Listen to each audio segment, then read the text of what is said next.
Good day, mga kapadyak, mga kaibigan.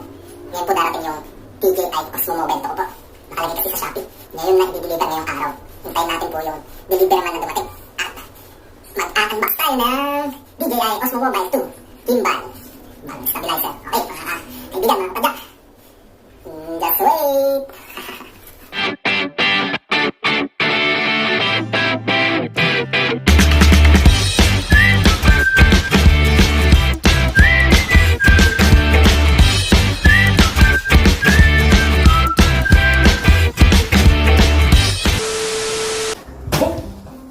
Okay, mga kapadyak, ito po siya, balot na balot. Bale, buksan na po natin, excited na ako. It's my dream, one of my dream na device na mag-improve lang aking photography, videography.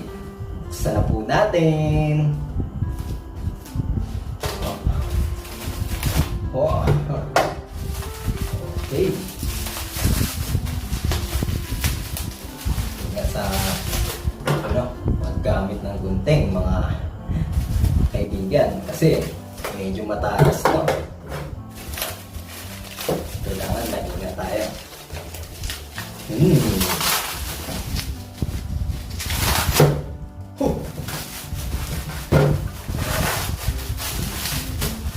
Grabe, ala ko kanina kotse to. Ito ba yun? Ano pala, itong nasa ibabaw, mga kateki, yung stand po. May pre-stand po kasi nakasama. Ay po pala dyan sa asawa ko. Ayun, ay direct. Basta ka dyan, okay lang? Direct? Okay lang. Okay lang.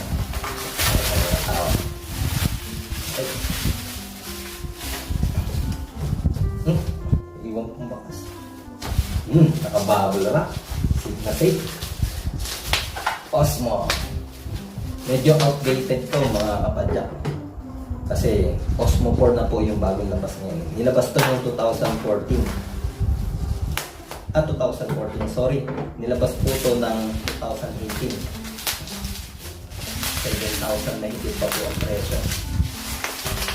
Ngayon, nandito ko na lang ng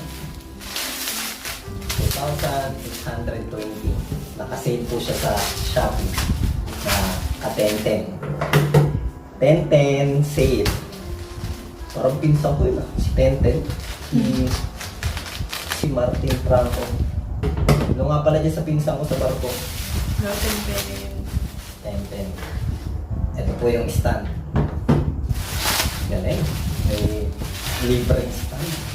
Nakasale na, may libre pang stand. Nagamit ko pa yung mga voucher sa Shopee. At may free shipping po nung kinuha ba ito. Okay, ito po.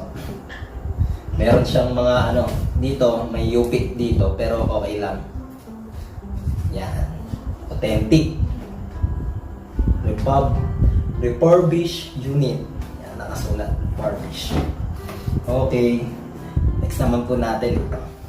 Balot niya. I think ito siya sisimulan kahit saan na. Dito sa ilalim. Simulan natin dito. Dandahanin lang natin.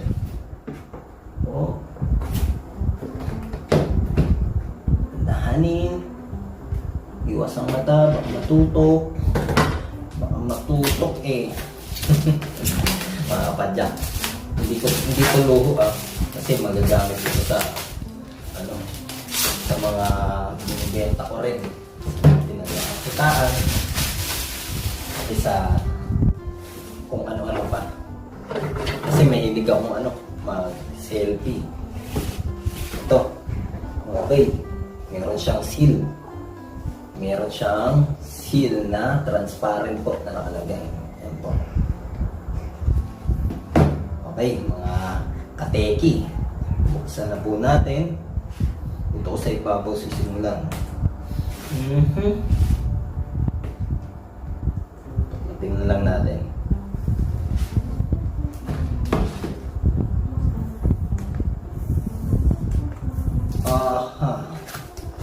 Sa mga hindi po pala nakakaalam kung ano itong Osmo Mobile 2. Ito po ay mobile gimbal stabilizer. Yan po, may manual po siyang kasama.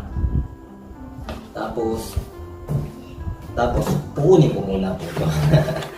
Para hindi kayo mainip kung ano to. Ha! Ito na! Ang tagal-tagal ko itong pinangarap magkaroon.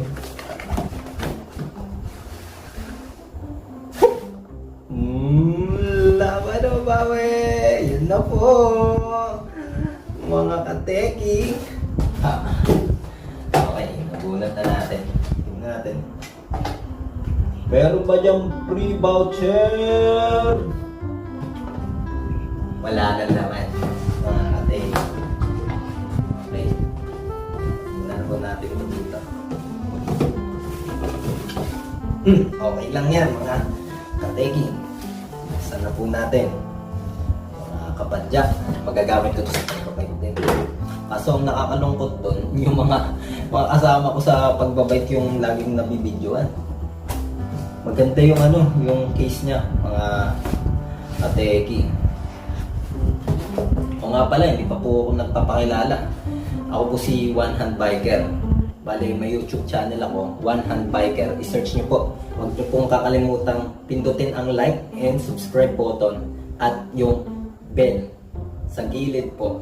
Pindutin niyo lang po yung bell sa gilid tapos kalembangin niyo po yung kalembang all. Hindi po yung kalembangin ng puweta. Kalembang all po. Para mapanatiling updated kayo sa mga bago kong video. Okay, buksan na po natin. Ayan na po. Wow! Grabe! Oh, maganda yung niya. Hindi siya madaling mabuksan. Oh.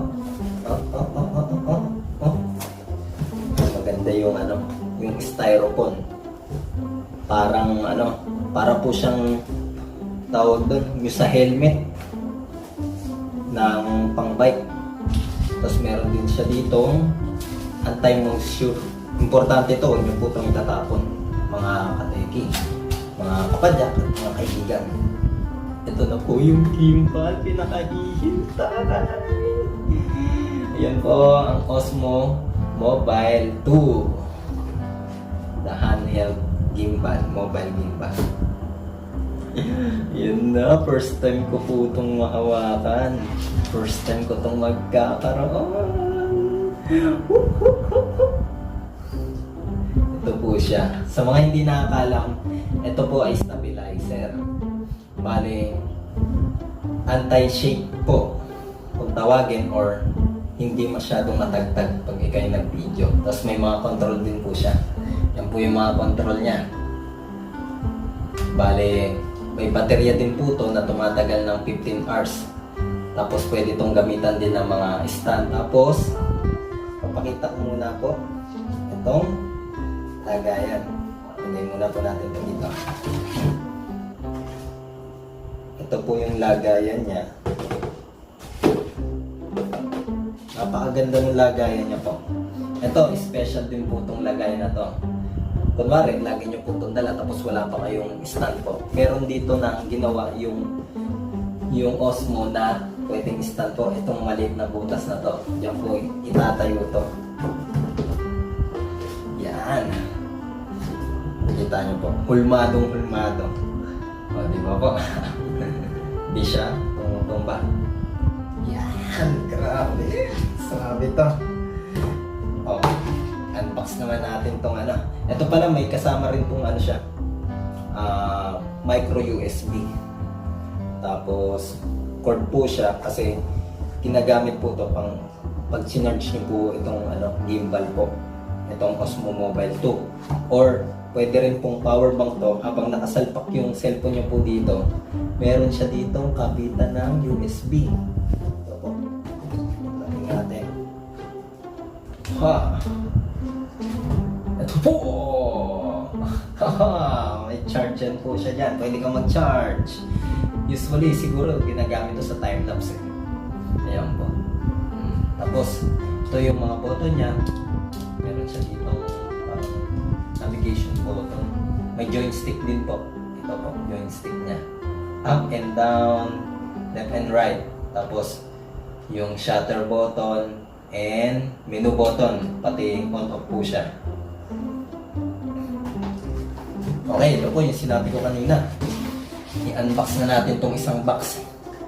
Itong Osmo Mobile 2 Base.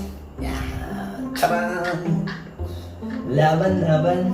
O bawi. Grabe, authentic na authentic yan, no? May barcode pa. Ganda ng lagayan. Doble.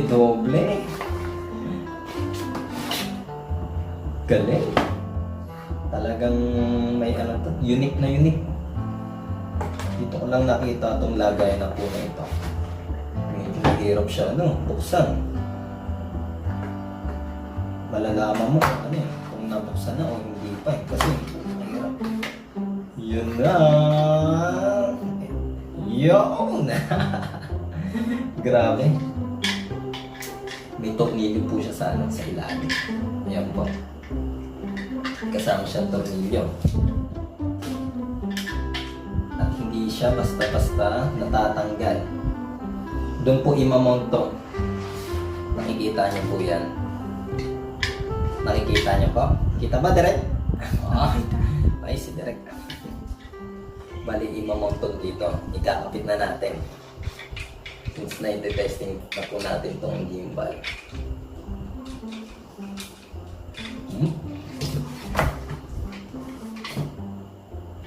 Silipin mabuti.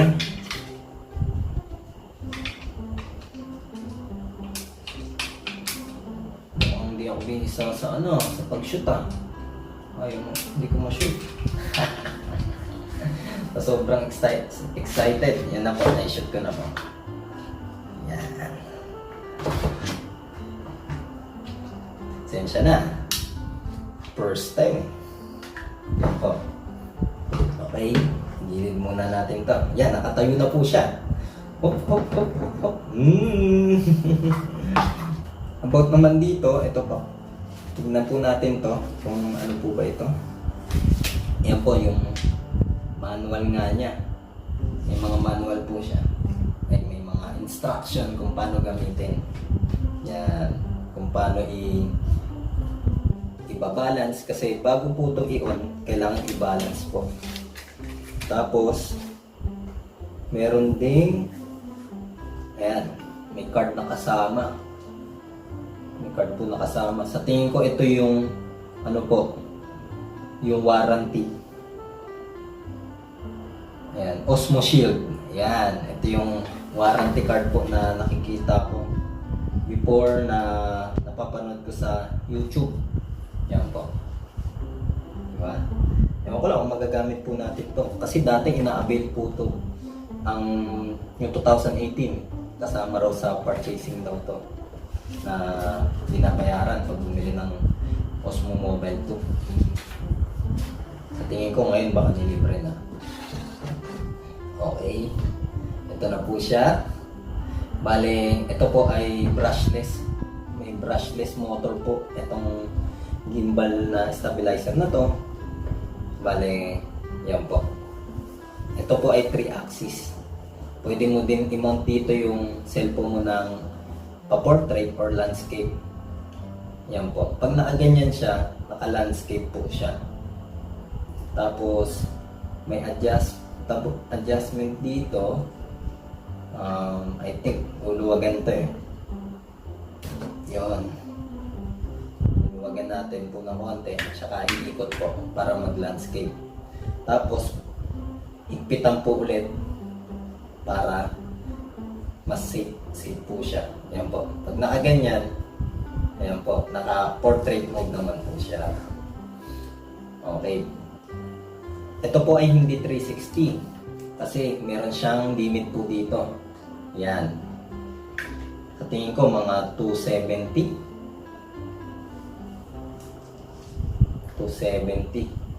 180. Basta, yun na yun. Yun na yun, yung mga degree. Ayan po. Maganda yung niya. Yung pagka-plastic, hard plastic. Tapos masarap po siyang hawakan. Hindi siya madulas. Tapos sa control niya, bagay na bagay sa akin dito yung yung sa control niya. Kasi Isa lang yung kamay ko eh. Dito mabilis ko siyang ma-access. Pero siguro kung nandito, mabilis din. Pero depende sa paghawak, pwedeng ganito ko siya hawakan. Yan. Kaya rin ako nangarap po ng ganito, mga kapadyak, kaibigan at kateki, kasi isa lang yung kamay ko, di ba? Para mas mapadali ko yung mapaginhawa ko yung buhay ko. Hindi lang mapaginhawa yung buhay ko sa pagpipicture, pagbi-video. Siyempre, mapapaganda rin yung quality. At makapagbigay ako sa inyo ng mga magagandang footage at memories, pati mga inspirational story. Yan, simulan na natin. Okay. Hindi ko alam kung kakasya tong cellphone ko. Ito po pala ay Xiaomi Redmi Note 9 Pro. Ayan. Titignan natin kung kakasya kasi mga 6.22 inch po ito eh. Bali ito yung clip po niya. Ang niya dito, I think it's silicone. Itong sa mounting niya po. Itong sa kagatan.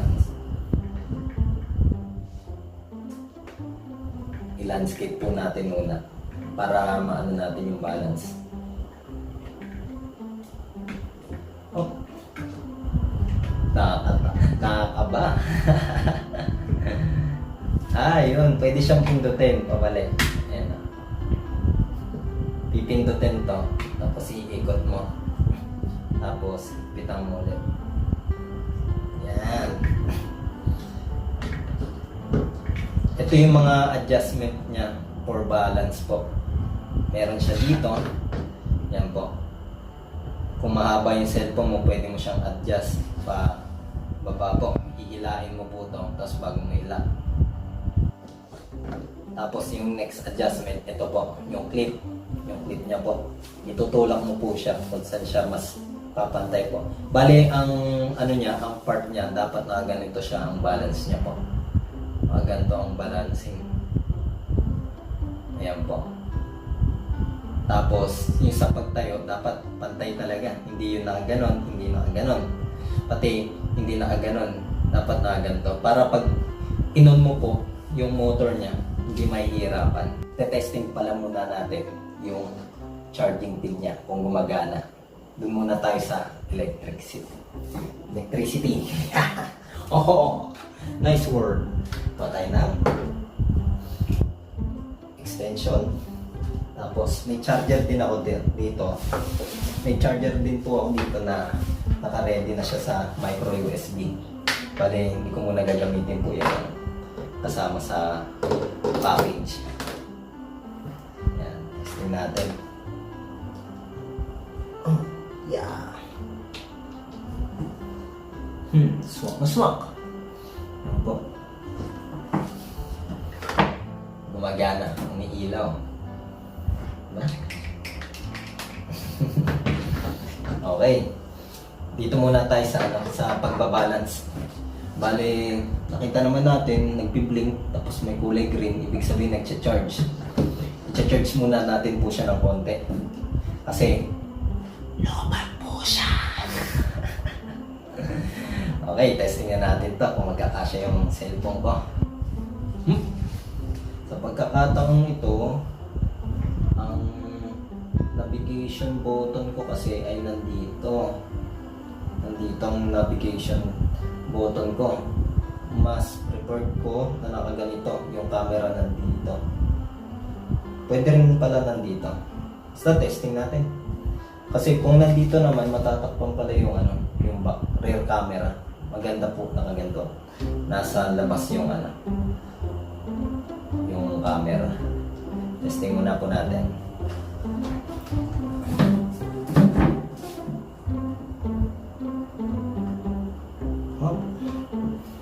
Ito yung kahinaan ko, yung mga ganito. Dalawang kamay gagamitin.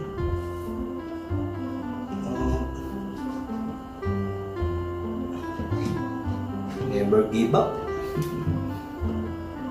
Yan. Okay. Hindi siya yung cellphone, bali hindi masyado pumasok yung hindi masyado pumasok yung cellphone ko kasi may case po siya. Try ko pong tanggalin yung yung jelly case para mas swak na swak yung pagpasok. Swak.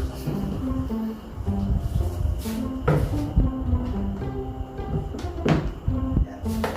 Jelly case ako. Nasa natin. Nakatakot mabagsak kasi ano siya eh. Tawag doon. Glass.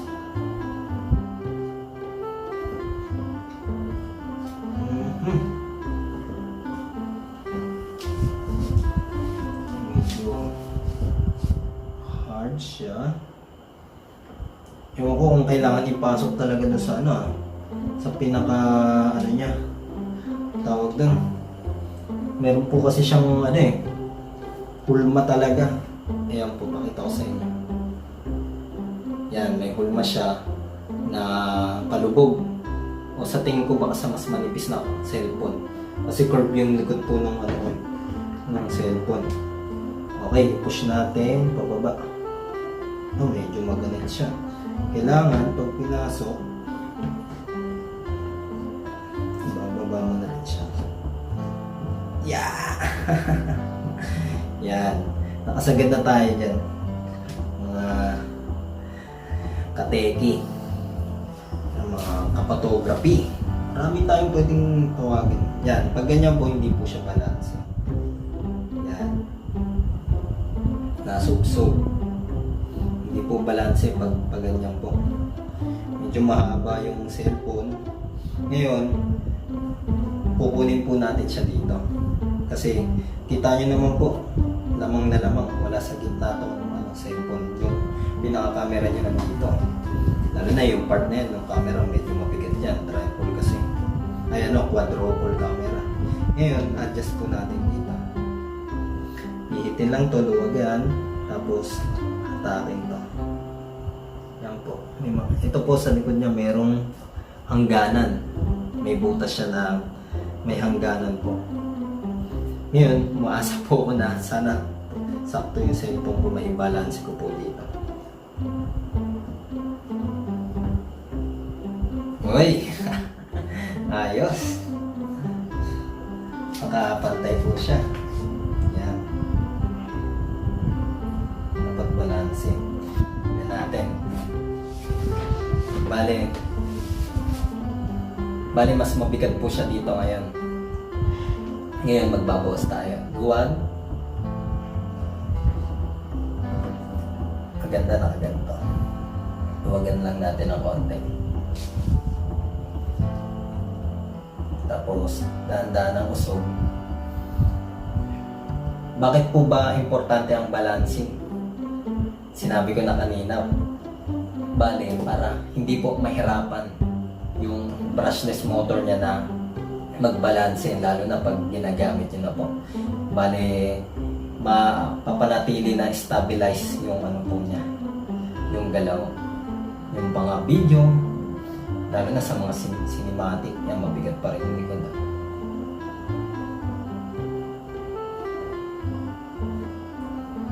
Yan. Okay, sa mga hindi pa po nakakapag-subscribe sa channel ko po, One Hand Biker. Ayan po ang YTC name po. Subscribe na po. Yan. Marami tayong iba-vlog. Biking, kahit ano. Suba po natin. Sobra. Yan. Balance na yan. Pantay na eh.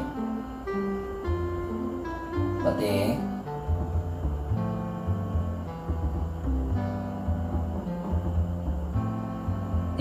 doon naman siya nagpupunta eh. Tapos, ito naman, ito po yung 3-axis. Bakit siya 3-axis? Ito po, 1. Ito po. Tapos 2. Tapos 3. Yan po, bakit siya tinawag na 3-axis. Meron po yung iba 2-axis lang. Bale, ito lang, pati ito. Bale, gumagano lang siya. wala siyang up and down. Maraming special features po ito, mga kateki. Hindi lang stabilizing. Meron siyang following, yung kung saan ka pupunta, gagalaw, susundan ka po niya. Maganda to kasi lalo na mga assemble, tapos mga unboxing. Okay mga kaibigan, mga kateki, mga kapadyak, abangan nyo po ang part 2. Yung mga i-comment nyo below, yung po ang gagawin ko, iti-testing ko po. Tapos susubukan ko sa part 2 ng video at isa-shoutout ko din po yung mga magbibigay ng instruction sa akin. Dahil first time ko pong gagamit ng Osmo Mobile 2 gimbal. Okay, maraming salamat po sa panonood. Abangan nyo po ang part 2. Like and subscribe. Ito po ang inyong One Hand Biker, ang inyong kapadyak. God bless all.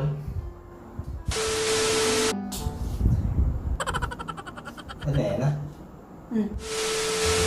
Abangan ang part 2.